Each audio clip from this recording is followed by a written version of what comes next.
Into this.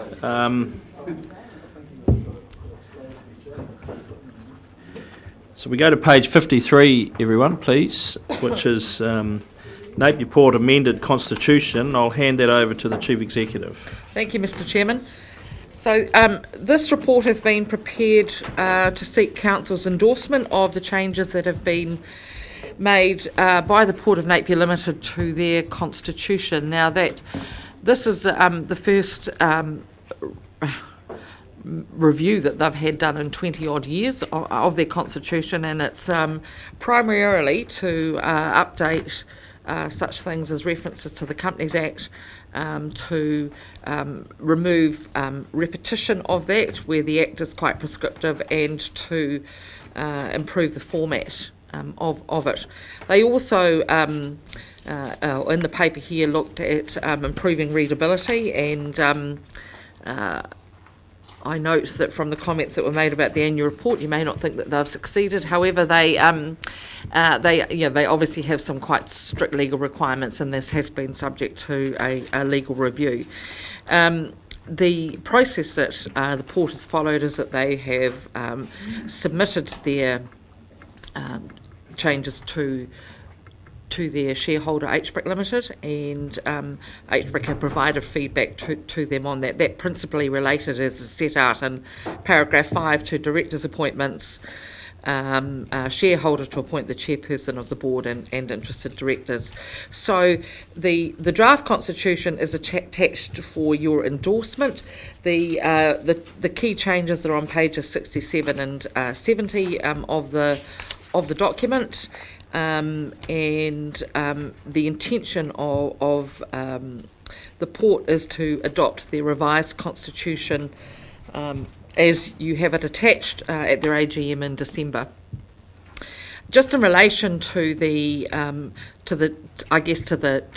key points around the changes. From a council perspective, the feedback relating to terms of directors' appointments, you'll recall that you have adopted a policy around the appointment and remuneration of directors, and you adopted that back in March. Part of that covered off a situation, and for the purposes of that policy only, the Port is defined as a CCTO, a council-controlled trading organisation, and so the appointment of directors, including the tenure of those appointments, is covered by provisions in that particular policy, and that's really where the HBRC, I think, was trying to link the two, and so hence the changes that have been highlighted under track changes in your attachment. So I don't know if happy is the word, but I will take questions. I've got another. Clause 10.4b, for those who like these things, and clause 15.2c are inconsistent. One has 15, the other has 5. Is the underlying philosophical position that the time of directors is more important than the time of the shareholder. 15.2c. And I would have thought that, as far as I'm concerned, the shareholder is more important than the directors. So I want the Port to explain why they only have to wait 5 minutes, whereas the shareholder has to wait 15 minutes. There's a philosophical view about this. No. I didn't. Amendment 10 across the board. The second question I have is in respect to 15.6c.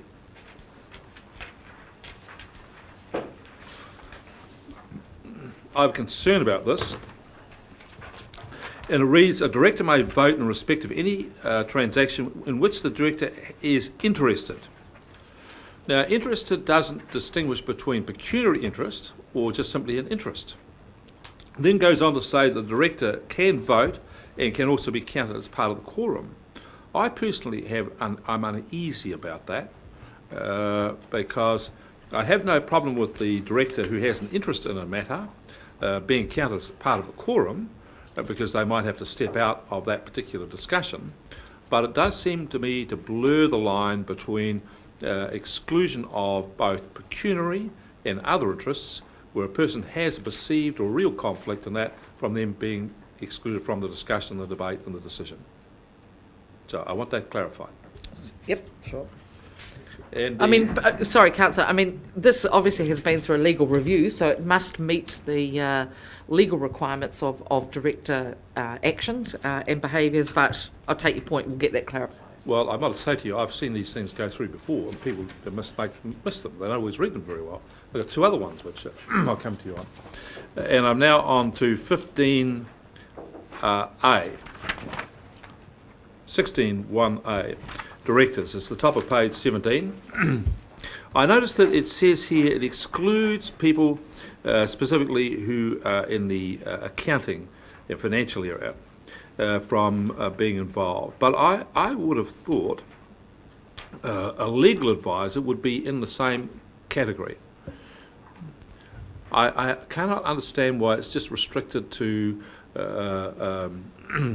to professional capacity as a director, where we don't do legal. So I want that to be. I would prefer that there be any of those sorts of core professional services that if you're a director, then you and your company cannot act in a capacity with the port. Sorry, can you please repeat the reference that you referred to? Which? Top 17. Top of page 16. Right. Yeah. Oh, okay. And your basic premise there is that some people can, some can't. Yeah, So you but- can't audit it, but you can do everything else. Yeah, but and also if it's not good for you to be an auditor and a director, Right. I don't think it's also not good for you to be a director and a partner in a legal firm undertaking legal advice. I just think that why have we just done it about audit? And the last one is I just in 17.1b, every manager or director is liable to be dismissed or removed by a resolution of the board. I'd like our legal firm to tell us what is the difference between being dismissed and removed. I think they're one and the same, but as they've got dismissed or removed, they are actually implying by the language here that there are two separate functions. So I'd like them to tell me what they are. I'm being a pedant, I know, but I just feel that people come along with a constitution and say, we've updated and modernised it, blah, blah, blah, charge the bill, and we've got a whole pile of redundant words, missed these things. Well, I just don't think it's a good job. I'd send it back half the bill. Okay. Working down the table, Councillor Bevan, you have a question? I'm just interested to know the legal status of our discussion here, because we're not the shareholder in the Port of Napier, HBRC is. So is HBRC required to get our approval for changes to the Port of Napier's constitution, or is this are they just going through a process? This is more of a process for noting, Yeah. I would have thought. Yeah. Is that correct? Yes. Councillor Scott. Mr Chairman, I've just listened to some of the concerns that Councillor Barker has about. It is clear that HBRC also have gone and considered the interest and have on their recommendations included clarification around that in 16.1a. Is that not so?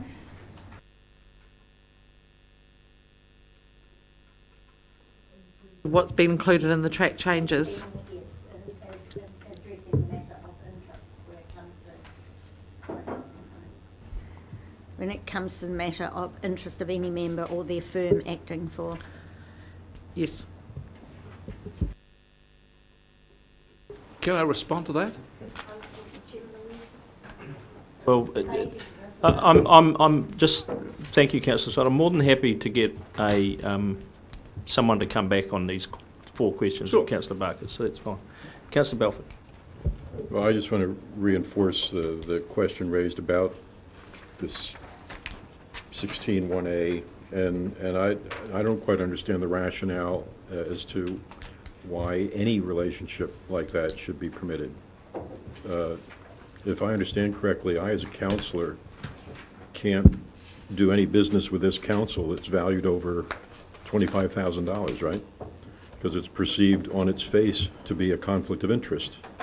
So why do we turn around and, with the directors of our port, and I think they're talking about more here than lawyers and accountants. I think they're talking about technical expertise of various directors and so forth.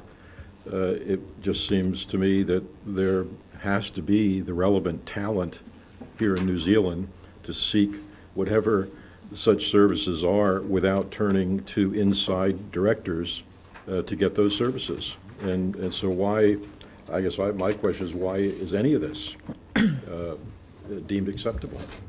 Well, I'll attempt to answer that. I mean, in your situation, collectively, you're governed by the Local Government Act and other relevant legislation. In this particular case, they're guided by the Companies Act 1993, which presumably, and I'm certainly not familiar with it in particular, presumably provides for this or requires that a company constitution addresses such an issue.